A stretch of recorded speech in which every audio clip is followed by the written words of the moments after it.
લાંબા સમયથી વરસાદની રાહ જોતા ખેડૂતો માટે સારા સમાચાર સામે આવી રહ્યા છે। આગામી 6 દિવસ સામાન્યથી મધ્યમ વરસાદની હવામાન વિભાગે આગાહી કરી છે અને હવામાન વિભાગના જણાવ્યા અનુસાર હાલ રાજ્યમાં વેસ્ટર્ન ડિસ્ટર્બન્સ અને મોન્સૂન ટ્રફ સક્રિય છે। જો કે રાજ્યના તમામ જિલ્લામાં મધ્યમ વરસાદની આગાહી વ્યક્ત કરવામાં આવી છે તો કેટલાક વિસ્તારોમાં મેઘરાજા ભૂક્કા બોલાવી શકે તેવી પણ આગાહી વ્યક્ત કરાઈ છે।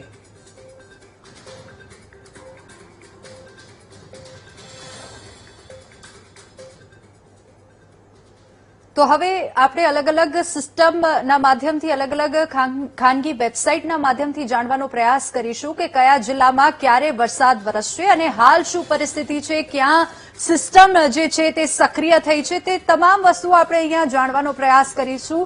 સૌપ્રથમ આપણે એ જોઈ લઈએ કે આવનારા દિવસોમાં વરસાદ ક્યાં ક્યાં ખાબકશે, કારણ કે હવે હવામાન વિભાગે પણ એ આગાહી કરી છે કે વરસાદ આવવાનો છે અને આપણે એ જાણવાનો પ્રયાસ કરીશું કે ક્યાં વરસાદ ખાબકશે। તો 19 તારીખની જો વાત કરીએ તો આપ અહીંયા જોઈ શકો છો સૌરાષ્ટ્ર અને પૂર્વ જે ગુજરાત છે, ઉત્તર ગુજરાત છે, તેના કેટલાક મધ્ય ગુજરાતના ભાગોમાં આપને ડાર્ક ગ્રીન કલર અહીંયા જોવા મળી રહ્યો છે, એટલે કે કેટલાક સ્થળોએ મધ્યમ વરસાદ વરસવાની શક્યતા છે અને અહીંયા જે લાઇટ ગ્રીન કલર છે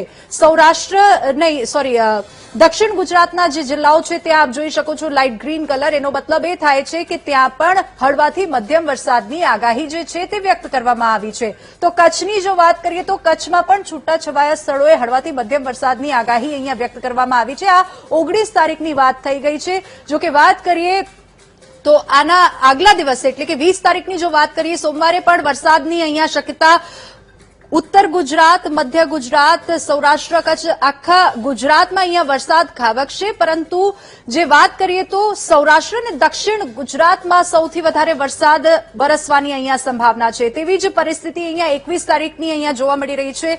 સૌરાષ્ટ્ર અને દક્ષિણ ગુજરાતના ભાગોમાં હળવાથી મધ્યમ વરસાદ ખાબકી શકે છે, પરંતુ કચ્છ અને ઉત્તર ગુજરાત અને મધ્ય ગુજરાતના કેટલાક જિલ્લાઓમાં હળવાથી મધ્યમ વરસાદ વરસી શકે છે। જો વાત કરીએ તો 22 તારીખની દક્ષિણ ગુજરાત સૌથી વધારે પ્રભાવિત જિલ્લો રહેશે અને બાકી સામાન્ય જે જિલ્લાઓ છે, અન્ય જિલ્લાઓ જે છે તે ત્યાં છૂટાછવાયા સ્થળોએ વરસાદ ખાબકવાની અહીંયા શક્યતા વ્યક્ત કરવામાં આવી છે। હવે આપણે એકવાર આ પણ જોઈ લઈએ કે કયા કયા જિલ્લાઓમાં ક્યાં કેટલું એલર્ટ છે, શું વોર્નિંગ આપવામાં આવી છે। આ વાત થઈ રહી છે તો આવનારા 6-7 દિવસમાં ખૂબ ભારે વરસાદ ખાબકશે। જો કે દક્ષિણ ગુજરાત જે છે તેના જિલ્લાઓમાં ઓરેન્જ એલર્ટ આપવામાં આવ્યું છે, સૌરાષ્ટ્રના કેટલાક જિલ્લાઓમાં યલો એલર્ટ આપવામાં આવ્યું છે અને મધ્ય ગુજરાત જે છે તેના જિલ્લાઓમાં પણ યલો એલર્ટ આપવામાં આવ્યું છે। સાથે જ ઉત્તર ગુજરાત અને કચ્છના ભાગોમાં કોઈ એલર્ટ નથી આપવામાં આવ્યું। અને જો આપણે વિંડીના માધ્યમથી જો જાણવાનો પ્રયાસ કરીશું કે હવે હાલ શું પરિસ્થિતિ છે, આવનારા દિવસોમાં ક્યાં વરસાદ ખાબકશે,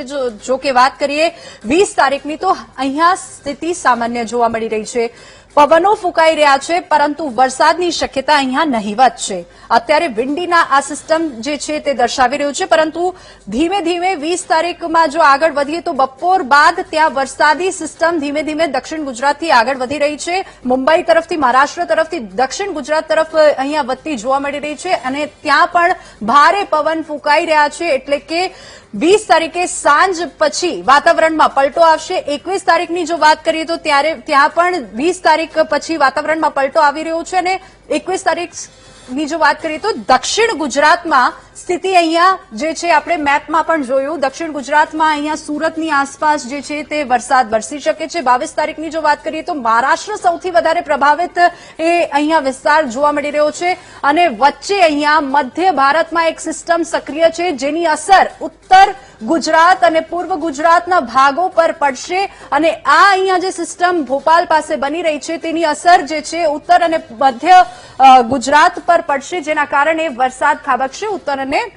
મધ્ય ગુજરાતમાં। હાલ જે મેપ અહીંયા જે છે તે દર્શાવી રહ્યું છે તો મધ્ય ગુજરાતમાં પણ એક વેસ્ટર્ન ડિસ્ટર્બન્સ અહીંયા જોવા મળી રહ્યું છે, મોન્સૂન ટ્રફ જોવા મળી રહ્યું છે, જેની અસર હવે સીધા ગુજરાત પર પડશે અને આવનારા દિવસોમાં જે આગાહી વ્યક્ત કરવામાં આવી છે તે પ્રમાણે આવનારા દિવસોમાં વરસાદ ગુજરાત પર પડશે અને આ સિસ્ટમ જે છે આના કારણે વરસાદ આવશે। આ વાત થઈ રહી છે 23 તારીખની। હવે સમાચાર જે આપ્યા છે હવામાન વિભાગે આપ્યા છે કે આવનારા 6 થી 7 દિવસોમાં એટલે કે અઠવાડિયામાં વરસાદ વરસે તેવી પૂરેપૂરી શક્યતા છે। તો ગુજરાતના ખેડૂતો માટે અને ગુજરાતની જનતા માટે આ સારા સમાચાર છે, કારણ કે 30 જુલાઈ સુધી વ્યક્ત કરવામાં આવી છે આ